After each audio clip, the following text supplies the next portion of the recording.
ओम सुमेधा ऋषि बोले, हे राजन, अनेकों सैनिकों के साथ साथ चंड और मुंड का नाश सुनकर असुरराज बहुत चिंतित हुआ। महापराक्रमी शुंभ ने क्रोधित होकर सभी दैत्य एवं सैनिकों को युद्ध करने के लिए जाने का आदेश दिया।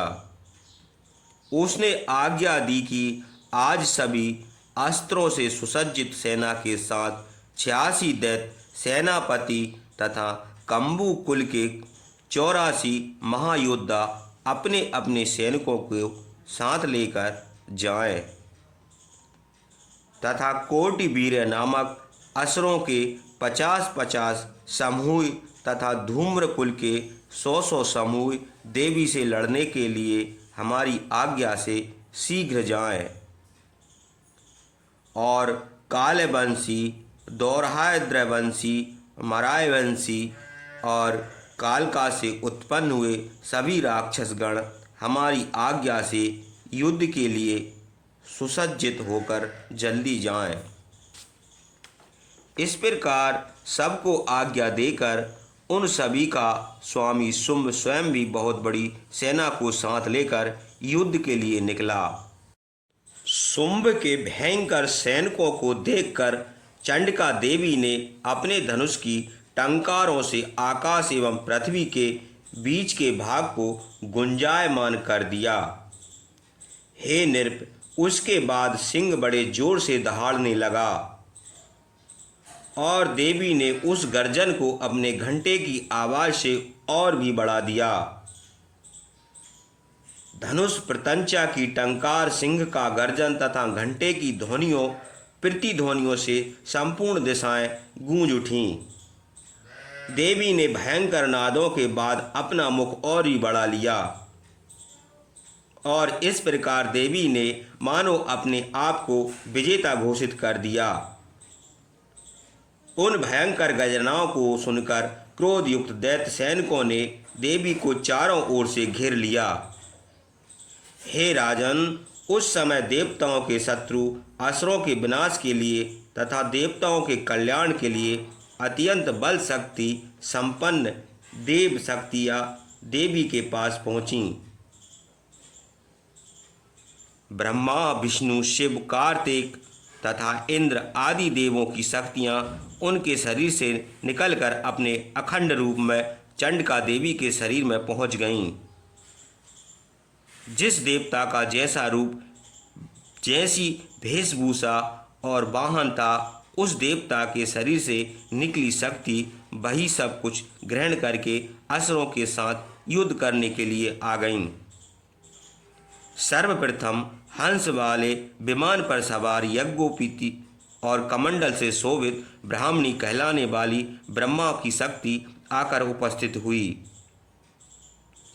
बैल पर आरूढ़, हाथों में महानांग का कंगन तथा त्रिशूल धारण किए और चंद्रकिरण से शोभित मस्तक वाली महादेव की शक्ति वहाँ आ पहुँची। कार्तिकेय के रूप में कार्तिक जी की शक्ति अम्ब का श्रेष्ठ मोर पर सवार, हाथ में शक्ति नामक अस्त्र लिए दैत्यों से युद्ध करने के लिए आई।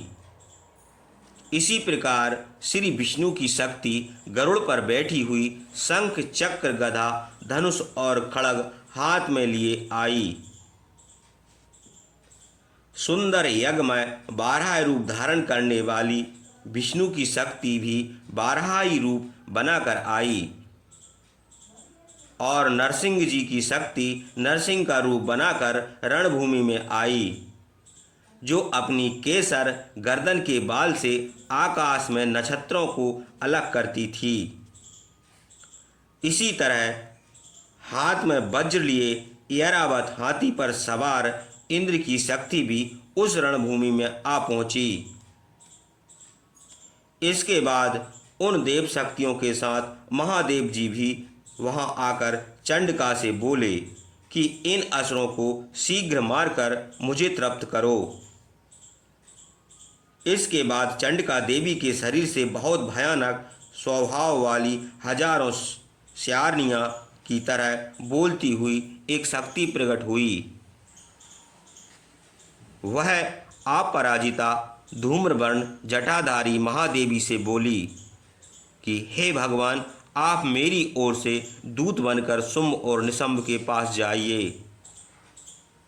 देवी ने आगे कहा, इन घमंडी दैत्यों से और दूसरे असुरों से भी जो लड़ाई करने के लिए आए हों, उन सब से कहिए कि दुष्टों, यदि तुम अपने प्राण बचाना चाहते हो तो इंद्र को त्रिलोक का राज सौंप दो तथा देवों को उनका यज्ञ भाग उन्हें लौटाकर तुम पाताल लोक की ओर प्रस्थान करो।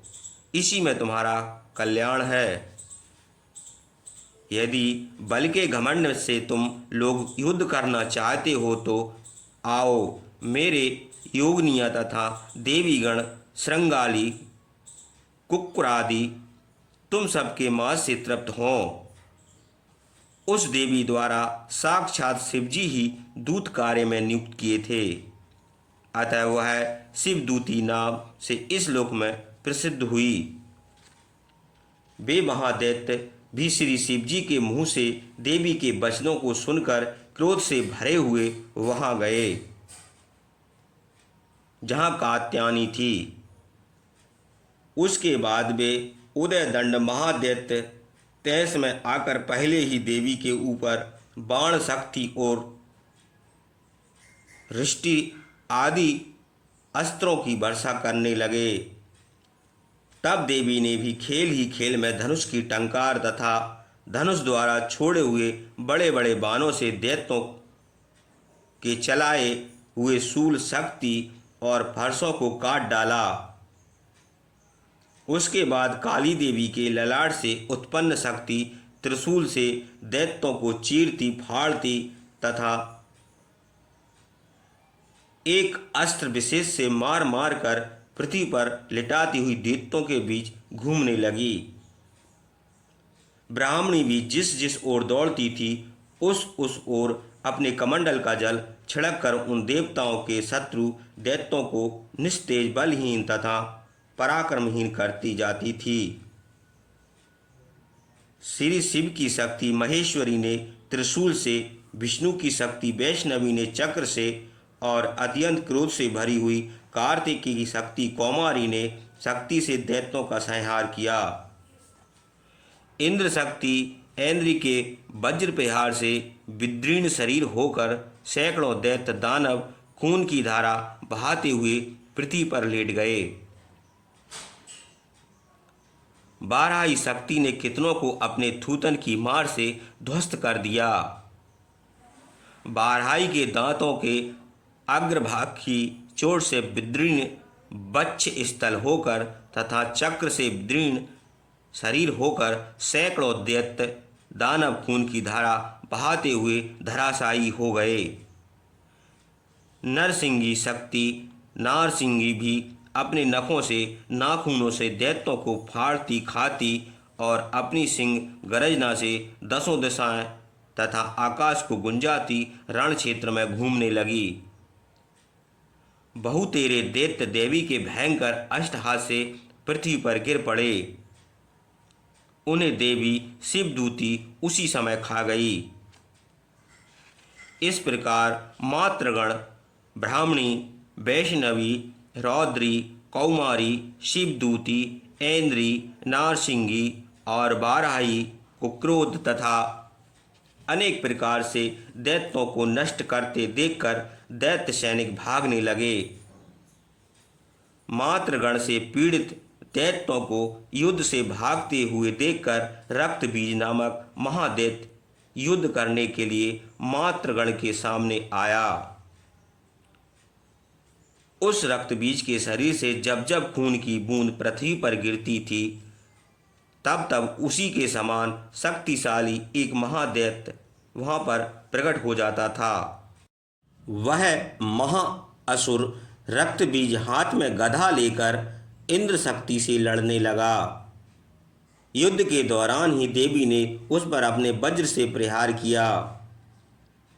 वज्र का आघात लगते ही उसके शरीर से बहुत सा खून गिरने लगा और उस खून से उसी के समान रूप तथा पराक्रम वाले अनेक योद्धा उठ खड़े हुए। उसके शरीर से जितनी रक्त की बूंदें गिरीं, उतने ही उसके समान वीर, बली और पराक्रमशाली असुर पैदा हो गए।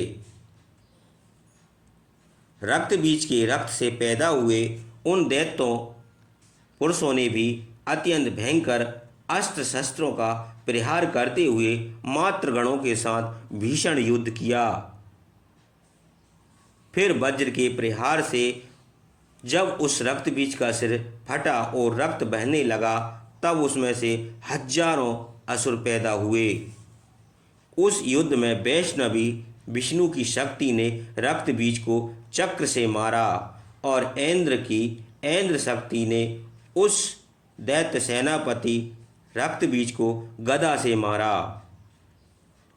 वैष्णवी के चक्र से अंग भंग होने पर जो रक्त बहा, उस रक्त से उसी रक्त बीज के समान पराक्रमी वीर हजारों महादैत्य पैदा हुए। देखते ही देखते सारी पृथ्वी उस रक्त बीज के रक्त से पैदा होने वाले महापराक्रमी दैत्यों से भर गई। उस महाअसुर रक्त बीज को कौमारी कुमार कार्तिक की शक्ति से, बारहाई ने तलवार से और महेश्वरी ने त्रिशूल से मारा। उस महादैत्य रक्तबीज ने क्रोध में आकर गदा से सभी मात्र शक्तियों पर एक एक करके प्रहार किया। देवियों द्वारा अनेक बार शक्ति और शूल आदि के प्रहार से घायल होने पर उसके रक्तबीज के शरीर से रक्त की धारा पृथ्वी पर गिरी।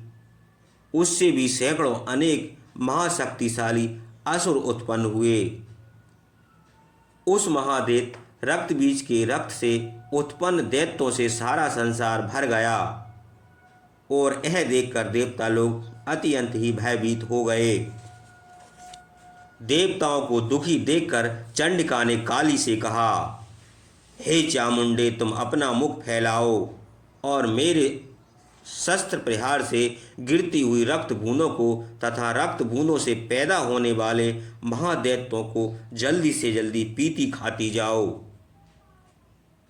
इस प्रकार तुम रक्त से पैदा होने वाले महादैत्य को खाती हुई रणभूमि में विचरण करती रहो।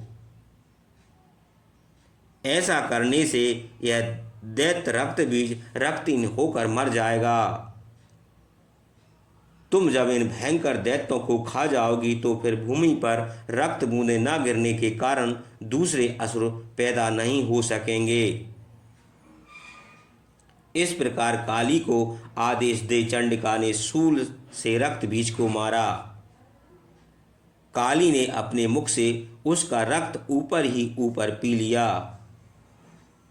तब उसने वह चंडिका पर गदा प्रहार किया, किंतु उस गदापात ने देवी को तनक भी कष्ट न दिया, परंतु घायल रक्त बीज के शरीर से अधिक मात्रा में रक्त निकला। ज्यों ही रक्त बीज के शरीर से रक्त निकला तथा चामुंडा उसे पी जाती थी और चामुंडा के मुंह से रक्तपात से जो दैत्य पैदा होते थे उन्हें खा गई और रक्त बीज का रक्त भी चूस लिया। उसके बाद देवी ने अपने बाण, शूल, वज्र, तलवार और रिष्ट नामक अस्त्रों से रक्त बीज पर प्रहार किया। चामुंडा द्वारा रक्त पिए जाने से निस्तेज हुआ रक्त बीज देवी के शस्त्रों के प्रहार को सहने न कर पाने से धरती पर गिर पड़ा। रक्तहीन एवं सहायहीन हुए रक्त बीज के पृथ्वी पर गिरते ही देवता लोग प्रसन्न हो उठे।